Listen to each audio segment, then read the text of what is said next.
Once again, good morning children. Now we will continue the class 8 history first chapter, how, when and where. Children, earlier we have learned the topic that how important are dates. Okay? And next topic,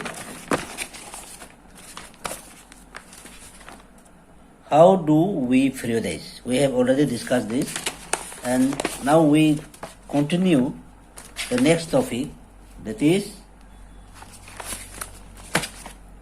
what is colonial. Okay, now children, in this book we will study how Britishers established their rule in India and took control over all the territories, revenues and resources of our country. They forced Indians to sell their goods at low prices and made them produce the crops they needed. Britishers also brought changes in our culture, customs, economy and tastes.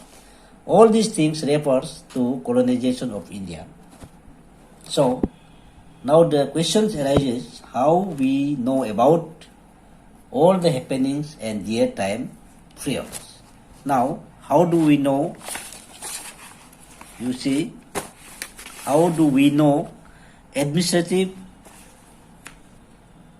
produces record? How do we know administration produces record? The historian rely on different sources for writing history, such as one of the important sources is the record of the British administrations. The Britishers were of view that each and every policy and agreement should be recorded so that it could be studied and debated if needed. This led to an administrative culture of writing memos, reports, etc. Record rooms were maintained within the office of Tehsildars, Commissioner's office and law courts. Specialized institutions like archives and museums were made in order to preserve the important records. Calligraphists, one who writes beautifully, were also appointed in order to copy the important documents. Next topic is how do we know survey became important? The practice survey was very important during the time of Britishers. They wanted to know India in order to administer it properly. So they conducted detailed survey, which we discussed now, point-wise, okay? This is point number 1, to know the soil quality, to check the suitability for different crops.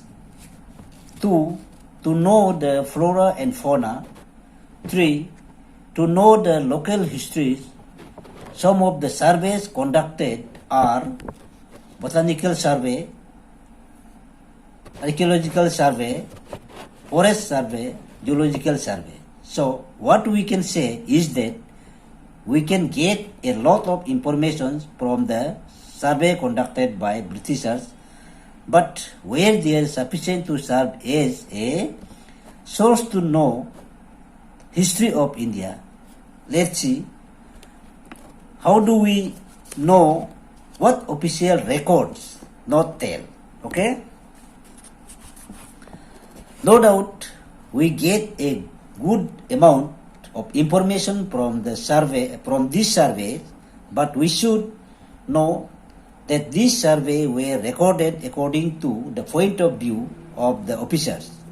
In order to know what other people of the country felt and the reason behind their actions, we need to look for other sources like diaries of people, autobiographies, account pilgrims and travelers, popular booklets, newspapers, ideas of leaders, poets, and social reformers. All these serve as a good source to write history. Okay? Clear? Now, children,